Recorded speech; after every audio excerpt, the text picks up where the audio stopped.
Hi everyone, welcome to Dental Shots. Today we are going to see the part 1 of Cementum series. I'm Dr. Mohanapriya, voice behind Dental Shots. Let's move on to the video. You all know the cementum is a portion of the attachment apparatus. So it is one of the components of the periodontium.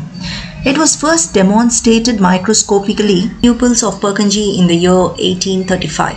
It is a non-uniform mineralized tissue. When you compare with the root dentin of the same tooth, the cementum is less mineralized than the root dentin. And coming to the extension, the cementum covers the anatomic root surface extending till the apex. Sometimes it may extend to the inner wall of the dentin for a shorter distance lining the root canal, and sometimes a portion of the crown can also be overlapped by the cementum over the enamel.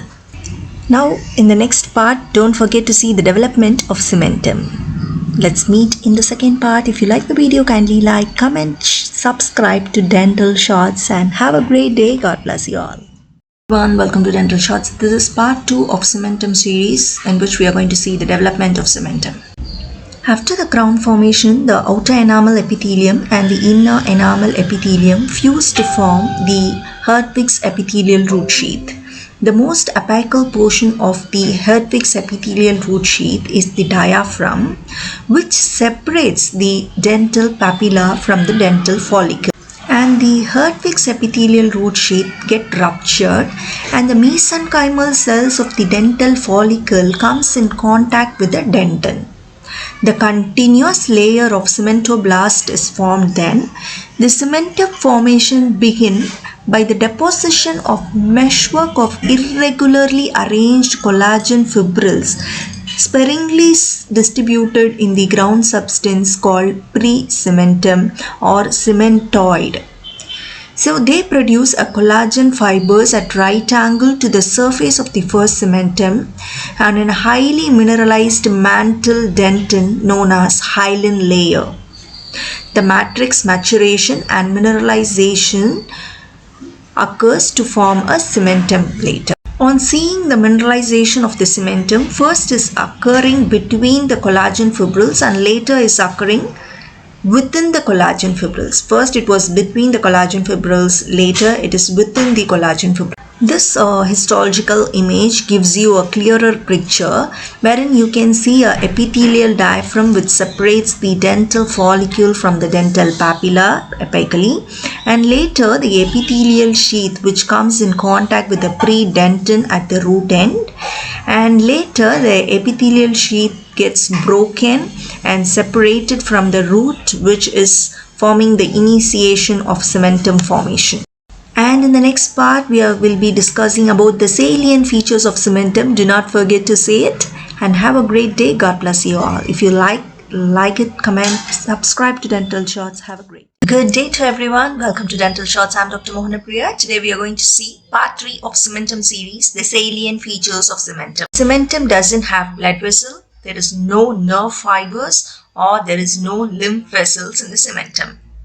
And it does not undergo any physiological remodeling. As the cementum is formed, the periodontal ligament get incorporated into it as a Sharpie's fibers.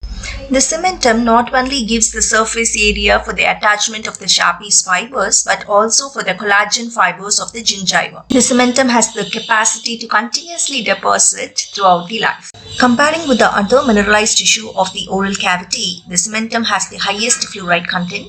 Especially in the cervical area, it is more fluoride content when compared to the apical third of the cementum. This is due to the diffusion of circulating tissue fluids in the cervical region. On doing an amino acid analysis, they found out there is a close similarity between the collagen of cementum with that of collagen of dentin and alveolar bone. But among all the tissues of the periodontium, the least understood is the cementum. As I mentioned earlier, the cementum has the greatest absorption of fluoride and it readily decalcifies in the acidic conditions. The concentration of magnesium is less on the surface of the cementum and it is more on the deeper layers of the cementum. When you see an organic matrix of cementum, it has about 0.1 to 0.3% of sulfur which is evenly distributed. On doing an electromicroprobe analysis of cementum, there are trace elements of copper, zinc, sodium are found in the cementum. The body cannot draw a calcium from the cementum for its need. Do not forget to watch the part 4 of cementum series, the thickness of cementum.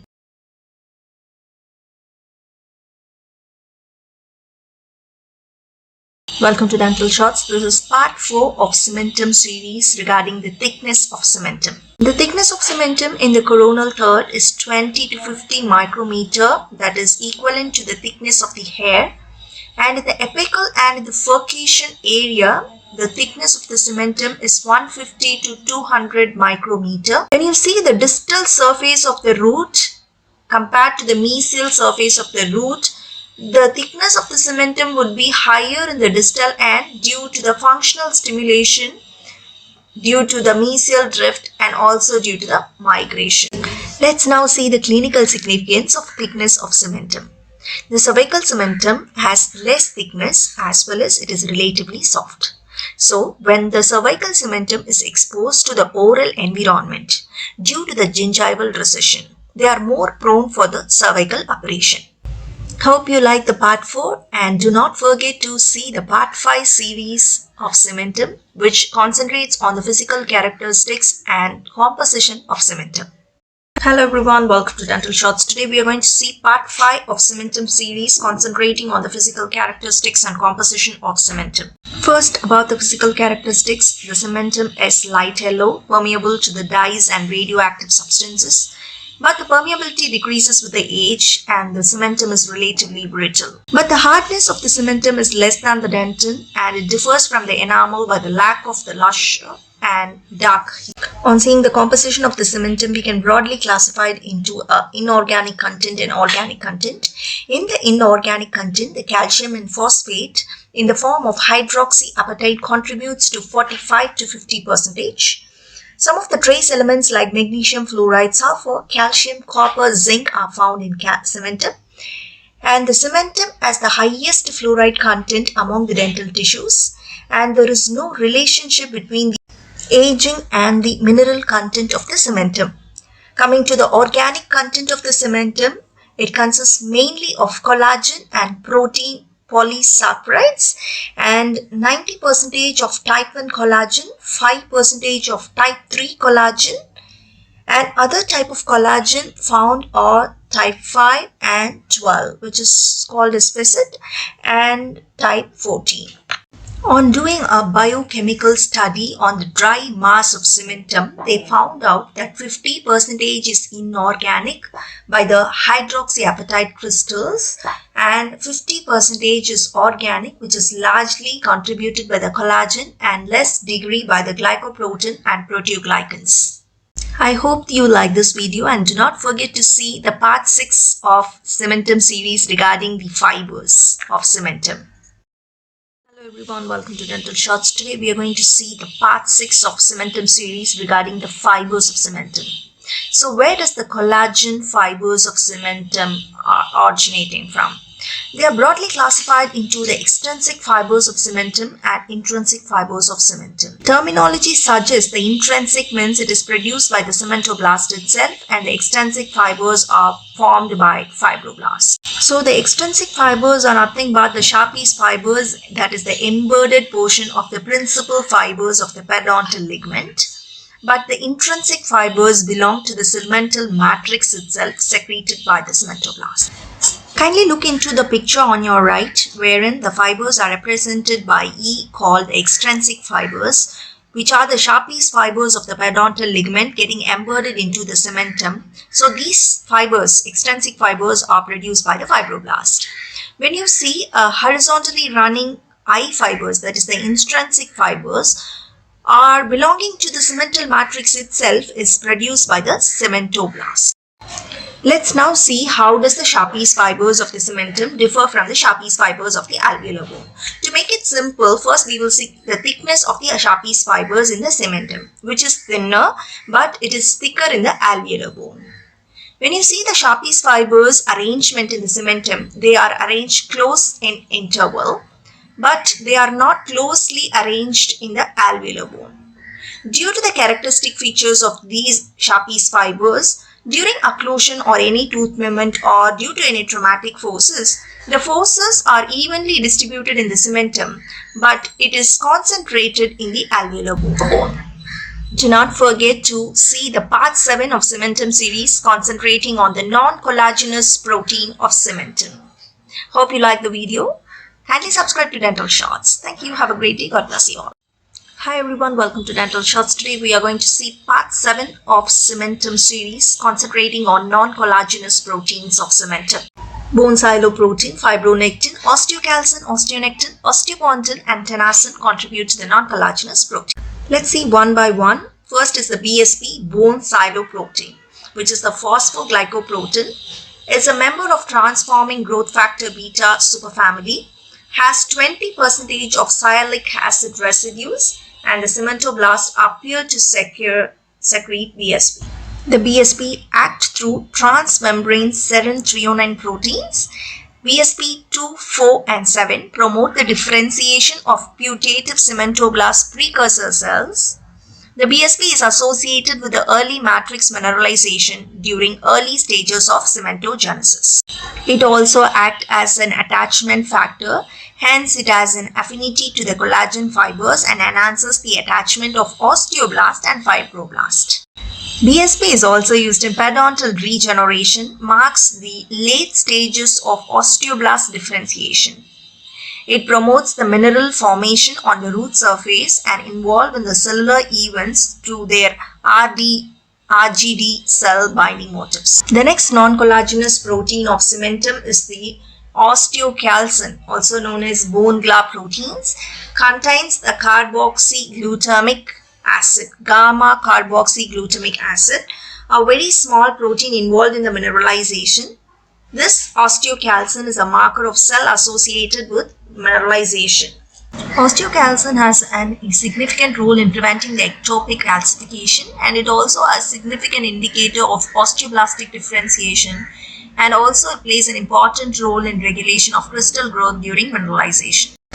The next non-collagenous protein in the cementum is osteonectin, which is an acid phosphatase, as glycoprotein, which is rich in cysteine. This osteonectin is found in perio, particularly in the Sharpie's fibers at the attachment site. These are secreted by osteoblasts. It is mostly present in the bone and located mainly in the basal lamina. Involved in the regulation of differentiation and mineralization process, is a predictor of bone destruction. If you see an osteonectin, then it would be an important predictor of bone destruction.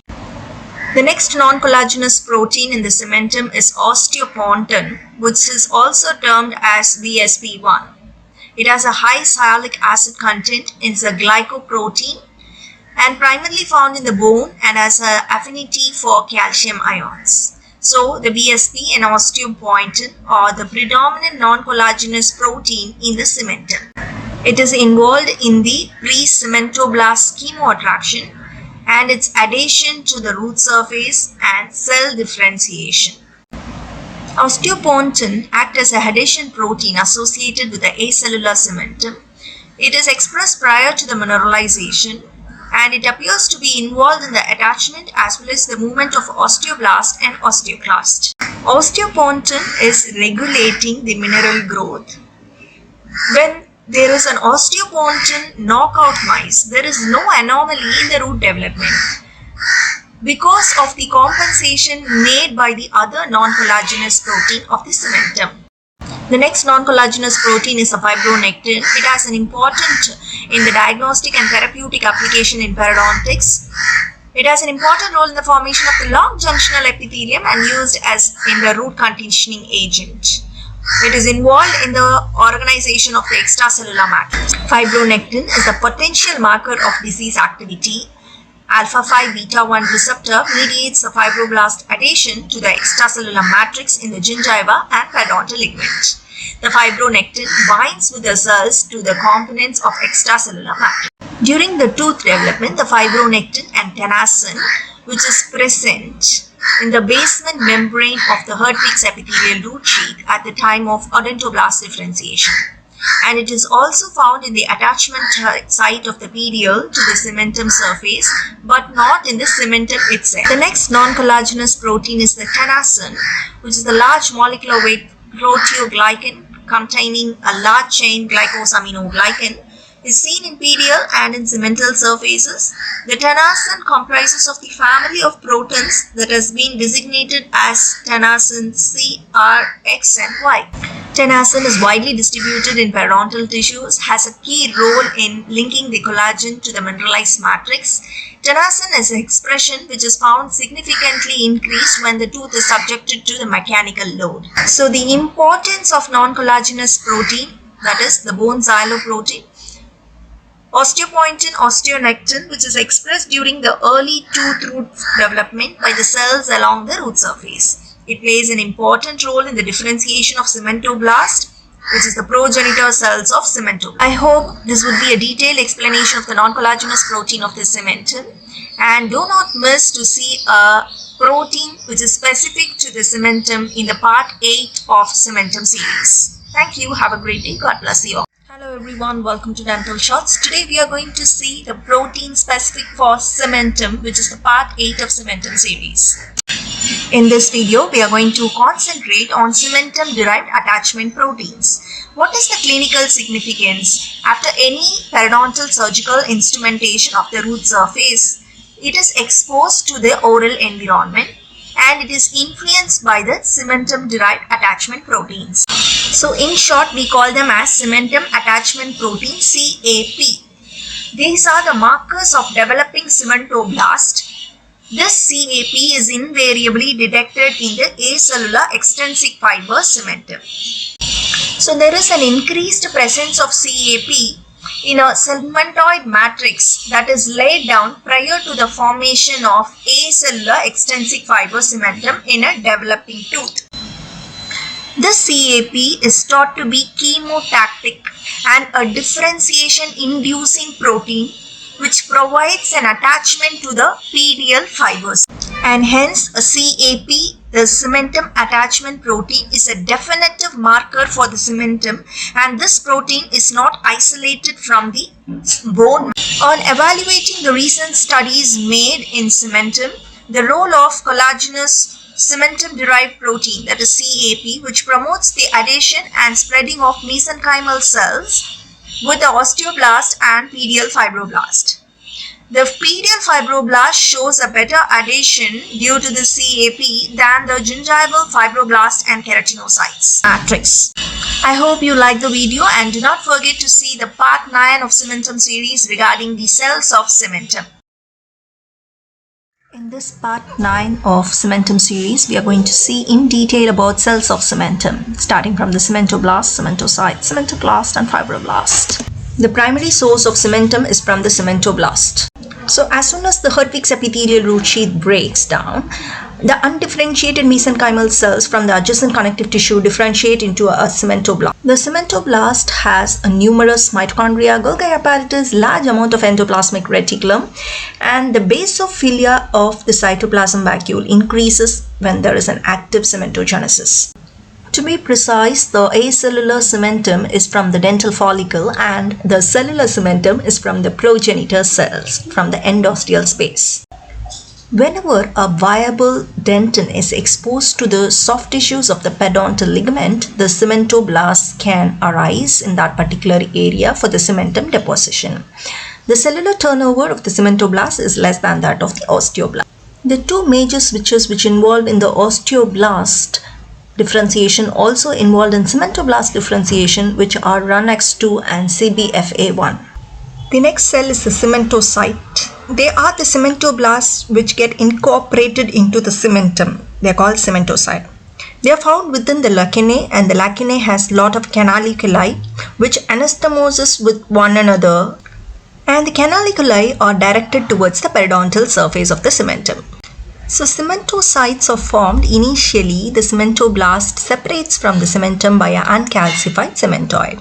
Sometimes when the cementoblast gets enclosed within the matrix, and then they are referred as cementocytes. In this picture, you can clearly see the canaliculi are directed towards the periodontal surface of the cement. The cementoclast is also known as odontoclast or mononuclear cementoblast or multinuclear giant cell located in a house-shaped lacunae. It is always indistinguishable from the osteoclast, and this is responsible for the extensive root resorption. This is responsible for the primary tooth exfoliation, and these cementoclasts are localized in the cemental resorption. The origin of cementoclasts are unknown, and it is believed to arise in the same manner as osteocyte. So the cementoclast causes the resorption mostly in the mesial surface due to the mesial migration, or the cementoclast is more in areas of occlusal trauma and also during orthodontic therapy. The next cell is the periodontal fibroblast, which belong to the periodontal ligament, which is responsible for the synthesis of principal fibers. They later get embedded in and form an important part of cementum. Thus, the periodontal fibroblasts are indirectly helping in the cementum formation. I hope you like the video. If you like it, like, share and comment below. And do not forget to see the part 10, that is the classification of cementum. Thank you. Hi everyone, welcome to Dental Shots. Today is the part 10 of cementum series, that is classification of cementum. According to the location, we can classify as radicular cementum and coronal cementum. You can think, what is coronal cementum? Coronal cementum is nothing but sometimes the cementum overlaps on the enamel, that is called coronal cementum, and the bulk of the cementum which covers the root surface is called radicular cementum. Based on the time of formation of the cementum, they classify as primary and secondary cementum. When the cementum is formed before the tooth eruption, it is called primary cementum, and if it is formed after the tooth eruption, it's called secondary cementum. Based on the presence or absence of collagen fibers, they are classified as afibrillar cementum and fibrillar cementum. As we all know, if it contains an intrinsic fiber or an extrinsic fiber or both intrinsic and extrinsic fiber, they call it as fibrillar cementum. If there is no collagen fibers which is formed in a thin layer contacting with the enamel surface, then it's called afibrillar cementum. Based on the cellularity, the presence of cementocyte, we call it as cellular cementum and acellular cementum. And Schroeder in the year 1986 classified as acellular afibrillar cementum, acellular extrinsic fiber cementum, cellular mixed stratified cementum, cellular intrinsic fiber cementum, and intermediate cementum. According to Bouchard and Solvik in the year 1997, it is classified as acellular afibrillar cementum, acellular extrinsic fiber cementum, cellular intrinsic fiber cementum, cellular mixed fiber cementum. I hope you like the video. If you like it, like, share and comment and subscribe for Dental Shots. And do not forget to see the part 11 of Cementum series concentrating on acellular cementum. Thank you. Have a great day. God bless you all. Hi everyone, welcome to Dental Shots. This is part 11 of Cementum series about the acellular cementum. This is the first formed cementum covering the cervical half of the tooth. As the name implies, it doesn't contain any. Acellular cementum are formed before the tooth reaches the occlusal plane. The thickness ranges from 30 to 230 micrometer, and it is clear and structureless. It contains Sharpie's fibers which are inserted right angle to the root surface and penetrate deep into the cementum. Acellular cementum is more calcified than the cellular cementum, and it has more incremental lines because numerous appositional layers are formed. Microradiographs reveals that the zone of acellular cementum which is closer to the dentin are more mineralized than the other remaining cementum. The reason the Sharpie's fibers which are incorporated in the acellular cementum is unevident because they lose their identity due to the densely packed collagen fibers in the acellular cementum. Acellular afibrillar cementum is the first variety we are going to see. It neither contains cells nor the collagen fibers. So it doesn't have any role in the tooth attachment. They are otherwise called a coronal cementum, because the coronal cementum is mostly contributed by the acellular afibrillar cementum. The thickness is about 1 to 15 micrometer. It is a product of the cementoblast covering the minor area of the enamel. The next variety is the acellular extrinsic fiber cementum, which consists of a Sharpie's fibers which are densely packed and doesn't contain any cells. These are the product of fibroblast and cementoblast. They are found in the cervical 1/3 of the root. The thickness range from 30 to 230 micrometer, and this is principally responsible for the anchorage of the tooth in the alveolus. This type of cementum is most desired following the regenerative periodontal surgical procedures. They are formed both pre-eruptive period and as well as post-eruptive period. They are made particularly by the class of fibroblast that has an alkaline phosphatase positive. The fiber fringe is formed parallel to each other and perpendicular to the root surface, intermingled with the fibers of the dentinal matrix. The acellular extrinsic fiber cementum, as I said earlier, the pedial fibers are right angled to it, and the other end of the pedial gets incorporated in the alveolar bone proper of the alveolar bone. According to the scientific evidence, the reason behind the acellular extrinsic fiber to be more mineralized than the cellular intrinsic fiber cementum or any other type of cement, because the acellular extrinsic fiber cementum is formed in a very slow process and it has a longer period of direct contact with the tissue fluids, hence they are more mineralized.